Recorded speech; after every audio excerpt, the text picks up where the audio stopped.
Alright, today I have a 2003 Volkswagen Passat. It has the 1.8 turbo in it. Check engine light. No real running concerns. Maybe a little bit lumpy cold start. But I have the P0011 camshaft timing code. So I don't know a whole lot about this system. I kind of know how they work, but as far as the specifics, I know you have a cam and a crank sensor, of course. The cam sensor's underneath here, reading the intake cam, and in the back you have the solenoid that I have back probed. Goes into a valve that does the oil control on the hub in the back. There's a chain in the back. At least that's what it looks like. I'll find out sooner or later. But I have it instrumented because I just want to see how it works. I don't have any known good waveforms, but turn this on. I captured one. We can see what I have so far. Okay, what you can see is I have the cam sensor up top in yellow and the crankshaft RPM sensor with the higher point. On the lower one I have the ECM, which is underneath the cowl, back probed, and you can see I have the like the TDC signal right in the middle of the biggest hump of the camshaft sensor, and then, you know, second time around it's a hair to the right of this one. So I'm going to try to energize it, see how it works, check the circuitry, and see if I can get that to change at all. Like I said, I don't know what a good waveform is yet, but I'm hoping to figure that out soon. Alright, from a quick circuit check standpoint, I just have my little test light hooked up to the battery. You can see I have power keys on. If you want to check the circuit through a solenoid real quick just to see what's there, I have of course I have wiring diagrams and stuff too, but you can just check real quick. I have power on both wires, which means my ignition power is there. You know, I can always check and make sure it's a true 12 volts if I think I have a current issue, but for now I know the circuit's good, and the solenoid at least has a completed circuit inside. And if I unplug it, plug it, and I still have power, that one would be my ignition power source. And then if I move to the other wire down low, I have no power, which means I don't have a short to power in the circuit. And then if I plug it back in, if I can do it with one hand, then my power comes back. So I know electrically the solenoid is good enough to, you know, complete the circuit. So that's the first test I do, just to, you know, check some of the simple stuff. So the next one I want to do is, my scanner will actually control it. I can't get it to control it while it's running, but if I go back to well, I was in the generic to show the code because it came up as a Euro 5 or 6 digit code, but if I go to the Euro side, I can actually control it. I'll get there and I'll be back. Okay, on the Euro side, the engine management tells me what chip to put in, determine the ECU. Alright, so I can go to codes, the data menu, and my functional tests, and I can do the actuator test. And all this does is just do certain components individually. If I start it up, see if it works. Key on, engine off. Now all I'm doing is doing individual components. So here's the purge. I'm going to hook my test light back up so you could see this actually work. I'm going to have to cycle through each component here to get to the one that I want. So if I hook my ground wire back up and get that annoying beep, I'm on the control side. Now I can go to somehow here. There's my secondary air. You can hear it clicking under there. So it's doing what it's supposed to do. We'll just go to the next one. Air pump. Hear the air pump working. Boost valve. Hear that something clicking there. There we go. There's my camshaft adjustment. And all I'm doing is controlling the ground. So you can see the computer can do what it wants to do. It's pulsing it. Now I don't hear anything clicking, but some of these oil solenoids are real faint. Maybe you can't, maybe it needs oil pressure to actually push the valve out of the way, so I'm not sure yet on that part. But from a control standpoint, it's there.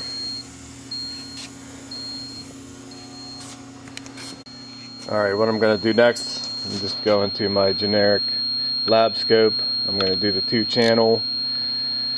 Like I said, I have the computer back probed and I'm having a hard time getting all this stuff to stay in there. But probably have 12 volts at that one. Disconnected, it's there. So when I run it, hopefully I'm going to get 2 signals. And what I'm going to do, since I know I'm on the control side here, I have a jumper wire that I am going to just put on my test light just so we can see it work. Now I can just touch ground over here, and this is now energizing the solenoid if it's to be energized. So start the car, look at my graph, be right back. Alright, I have my little green cursor on the reference peak of my crankshaft RPM sensor, and you can see, you know, with a 2-to-1 cam crank ratio, you're going to see I'm in the center of the one pump, 1 revolution, and it's going a little bit to the right, just like my freeze frame, my still video. I can pause it again and we can scroll through that and see that it's same as the picture I took. So what I want to do is actually energize that solenoid and see if that changes at all. So here we go. Running again. Like I said, I'm hooked up to my test light, so I know I'm on the control side. Here's my little pin. I'm just going to jam it in my, you can see I don't know if you can see the sparks or not, but it's drawing a current. And I have that solenoid energized, which should, in theory, either fully retard or fully advance the camshaft, and it didn't change. So I still don't know if I'm dealing with something electrical or mechanical inside the timing chain hub or in the actual VVT valve, solenoid, whatever they call it itself. But if I pause it and play through, you can see, just going back a couple frames, I'm exactly where I was before, dead center, off to the right. So now I got to tear stuff apart, and I did check the oil in case anyone's wondering. There is enough oil in this engine to perform this process, because a lot of times you'll get these 00, XX codes, and it'll just be low on oil, and I'm unfortunately not lucky enough for that, so here we go. This doesn't look too complicated. You have just the coils you got to get out of the way. I have to take the cover off, maybe get this turbo air stuff out of the way, take the upper timing cover, which is pretty much 2 little plastic clips. You can actually check the belts on these real quick and see if it's like imminent failure. You can look down there, there's the timing belt.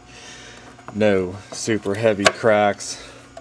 I'll move some stuff out of the way, and well, there's the cam sensor right there behind it, so it was just easier to graph at the computer because I don't know where the crank sensor is at this point. But I'm going to take this stuff off, and then we'll see what it looks like inside. Alright, after taking the valve cover off, there's your timing belt on the exhaust cam, and then there's a chain running from the exhaust cam to the intake cam. There's my valve timing assembly. Looks like there's a tensioner in line right here. Looks like it's all one piece. Get my flashlight here for a little extra light. But there is an upper timing chain. There's a tensioner and a guide there, a Teflon guide, and down in there, which is going to be really hard to see, but there's a lower one. So I think what it does is it probably adjusts between upper and lower which one it's going to push, and change the cam timing by changing the offset of the cams by just which push an upper chain or lower chain. That's what it looks like. It's all one piece. It looks like pretty fun to take apart, to even see if I have a clogged screen or something preventing oil flow. I cut myself again, so if anyone knows how to clone me and let that guy do all this stuff, I'll think about sending you a sample. But I guess I got more to tear apart. For all you guys picking on my antiquated equipment, here's a tripod I probably found in a dumpster somewhere. I'm going to put my junk camera on it. I'm going to energize the solenoid. I took it off of the side of the valve and tensioner assembly. There's a little O-ring I better not lose.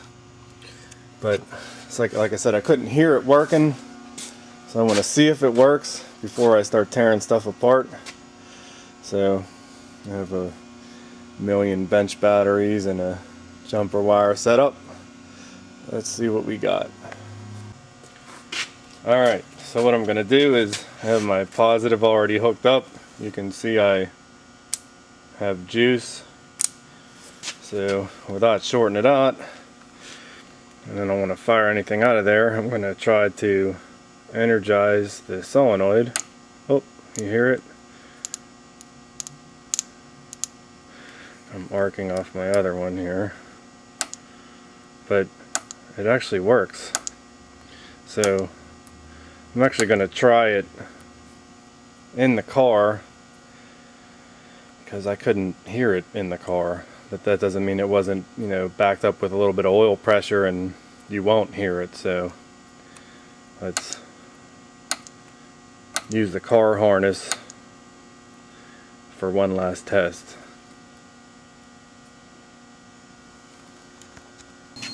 Alright, I'm plugged in, I got the key on. I'm back on my actuator test. There's the air pump, the boost regulator valve. Okay, and here is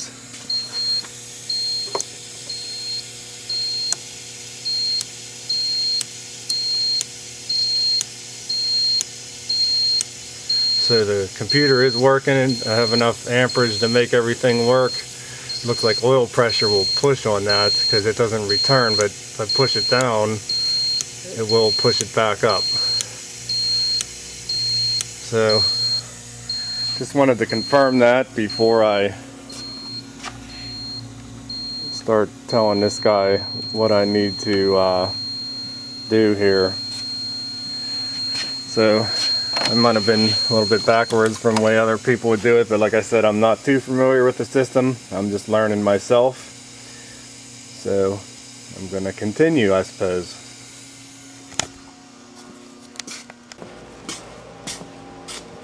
Alright, here's the new tensioner. It came with the tool to take it out and put it back in, so we just put it some rags and stuff to keep it soft and kept the thing compressed, because I don't know what's going to happen when you take it apart. This slides down in here and threads into that end, and it keeps both tensioner arms in the right place. So we're going to use this tool to take the old one out. Get it over here. I put the valve cover back on because there's the timing mark they want you to line up to. Got the notch here on the pulley and the notch on the timing cover, so I want to be close to my number one top dead center. So I'll pull this back off and we'll check out the marks on the chain end. Alright, I didn't find a whole lot of information on Mitchell for this, but the online researches I did with people doing this job with videos way better quality than mine showed 16 rollers in between the two markers. So if you look at the notch in my cam gear hub, if you start with the roller right in that notch there, you should have 16 all the way to the other one. So we'll count them: 1, 2, 3, 4, 5, 6, 7, 8, 9, 10, 11, 12, 13, 14, 15, 16. And that one lines up with the notch there. So I'm going to paint that so when I put it back together, it's right back where it was. And then I'll give you a better video of when I pull the, I actually need to pull the cam caps off here, here, here, and here, and then and that one too, and then take the front main that does both cams. But I can leave the intake cam alone and fight the exhaust cam kind of crooked in there when I collapse this with the tool. Alright, I got the tool in there, threaded in the notch, pressing on the Teflon part of the chain guide, and I painted a tooth and 2 rollers, and I'm painting the tooth to the left of my notch on each one. So that's that. So now I can compress it and see if I can get this intake cam out. Alright, I got the front main cam cap off and all the ones on the intake cam. Got them down here in an order, but you can't really mess them up because there's a number 5, there's a number 4, and so on, all the way to the front one. So they go 1, 2, or it's 1, 2, 3, 4, 5. Then there's actually a dowel pin in each one too, but I like to line them up just to make sure they go back right. And when you tighten this tool, you let it bottom out pretty much right there, and that compresses it. The chain's loose, and with the camshaft loose, I had to take the Hall effect for the cam sensor out, and there's a seal here. But whenever the cam's loose in here, then I can wiggle the I took the Torx out of the actual tensioner assembly. So I'm gonna tilt the camshaft up and try to get myself a little bit more slack to pull this thing out, and I'll show you a picture of that. Alright, I have it out. There's the tool compressing the 2 tensioner guides. I'm going to put that back on the other one. There's a screen in here that evidently can clog up under a car that's not been maintained. This one looks pretty clean. I had to actually take the last cam journal off of the intake or the exhaust side to have enough room for this thing to twist out to get the cam out. So I got a new gasket for here and a new gasket for there. I'll put that stuff in, put it back together, and we'll test it. Alright, got the new one back in, counted my teeth, got my paint marks lined back up. So here's to putting it together and hoping that's all that's wrong with it. Here's one thing I did notice when I'll tear this apart further, but here's the solenoid we tested electrically, and it sits right on here, and that pin that's sticking out and then goes back in, it pushes on a valve in here, and I had a heck of a time trying to get this valve to move. Right now it's sticking up out of it, I can't get it back in, but I pried on this thing to get this out, and when I go to push it back in, I can't even get it to go back in the whole way to allow this thing to sit flush on here. So you can see with that thing up, and I tried pushing on it, I have a gap there, and since it's a piece of junk anyway, like that thing, I believe was the source of my problem. It just doesn't move freely. So if you ever have one and you want to mess with it before you do the whole job, see, I don't know if I'm going to see if this valve will come out. You can see there's a bunch of ball bearings type things sealing passages, but I don't know if that's going to hold this from coming out totally or not. I'll give it a shot. We'll go from there. Well, I did get it out, and it's full of some kind of crud. I have no idea if that's like a O-ring or something that's supposed to be in there. I mean, there's the O-ring seal for the electric part. This is just like a valve, but all this rock hard kind of junk came out of there. And I bet that was hanging this thing up, whatever it is. So gives me better confidence that my new one's gonna work. Alright, I got it back together. It really ran like crap at first. I got a little bit nervous, but I must have just got some oil down in the cylinder or something like that. I don't even know.